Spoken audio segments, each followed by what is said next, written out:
Hello, this is Taylor Richardson, and I'm going to be talking about Chapter 7 of Ambitious Science Teaching, allowing students to show what they know. So the way that I formatted these slides is basically I just made a slide for any important chunk of information that I found that kind of goes along with the questions that were provided. And so one of the first main points that I drew from the book was don't look for the wrong answer, look for the answers that stimulate conversation. So like the book said, models can be used as a rough draft to help young minds make sense of things, especially in science. When students are making these models, it's important to have them explain themselves and kind of guide that conversation. Why are they representing the idea this way? Can you narrate what is happening within your model? And then once you have students create those models and kind of really start thinking about what they're drawing or modeling, I guess, teachers can go through and select a few or all groups or students to present. And it's important to make those students go in a logical order so that their ideas kind of flow together, or it even highlights the differences and the similarities within students' thinking. When students can compare these differences and similarities, it allows them to create that conversation and also have an authentic debate about what they're seeing and what's going on. And it also allows them to hear other people's ideas and just kind of the way that they think. It's also important to never discourage or tell students their model is incorrect. And with that, it's important to pay close attention to the language that you and the class use. So for example, if a student's model maybe is a little bit too vague, you don't want to say that. You just want to ask why they did things the way that they did versus the way that other students did, and allow those connections to be made to keep building upon knowledge. So the second important piece of information was how to revise as new evidence and ideas come to light. As the book said, models are made to be revised, and reconstructing them can be time consuming and messy or lead to confusion. So something that I thought was really cool and that was in the guiding questions was a sticky note method. So if students already have their model ready to go, they can use new sticky notes for the new developments that they made as they work through these models. This highlights their work and their peers' work. And one thing that I really enjoyed was that it makes students' thinking visible to all. Again, it creates more conversation and supports the use and development of scientific language, which I think is important. In that part, it kind of talked about the sentence framing and how it's important for teachers to go over certain like scientific terms like compare and contrast, things like that, just to make sure that everybody's on the same page, because if students don't understand those terms, they can shut down pretty easily.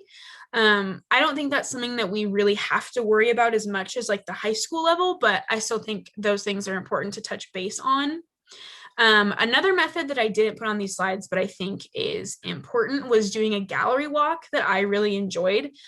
So once you make those revisions, you have that initial model, students can go through and maybe they have like a clipboard with specific questions on it that they have to answer about each student's model. But again, that's just another way to show off their own work, their peers' work, what they thought, how their peers thought, and then you can come together as a class and start to talk about that and walk through it. And then something that I thought was really interesting is not overdoing it.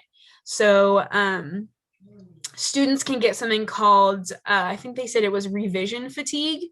And so if you just keep changing and changing and changing and changing, I feel like things just kind of get blurred. So the book said not to revise more than once. That's kind of pushing it. So you want them to create that initial model and then have a revision at the end of the unit. And I think this is the last bullet point, is having explicit expectations. I love this quote from the book: you won't get what you don't ask for, which I think is pretty plain and simple. The book used this as an example. You don't want to have students or tell students, I want you to model and explain this certain phenomenon. That can be super vague or it can be super specific, and I just don't think it goes into detail enough. So the book recommends that you restate the essential question and then direct students to answer that in their own words. And with that, you use supporting things or supporting statements to make your directions clear. If you want sources, ask for sources. If you want other specific ideas or whatever it may be, you ask for it. I think this maybe be a target for younger grades, but again, this can totally work for older grades. Provide cues for what is expected. In the textbook, they gave an example. They used text boxes on worksheets. And so that text box is a good indicator of how long or how many sentences the teacher wants the students to write about that certain phenomenon. I personally love the providing a checklist idea. It allows for you to explicitly write everything you want, and then those students can go ahead and check things off as needed. That works well for me, and so I definitely would implement that in my future classroom. And lastly, providing outlines. I believe in the textbook, the example was a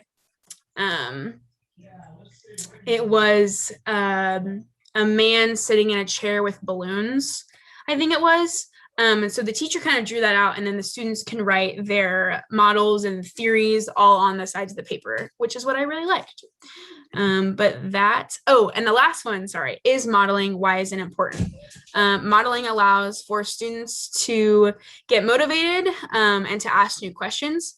It makes students' thinking visible so that you can really have those discussions and comparisons. It makes individual reasoning available to all. So again, it allows for students to get their thoughts out and see other students' thoughts. And it helps visualize the value of changing thoughts when presented with new information.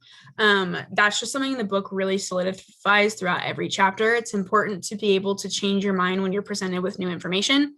And following these methods and tools really helps kids do that. So yeah, that is all I have.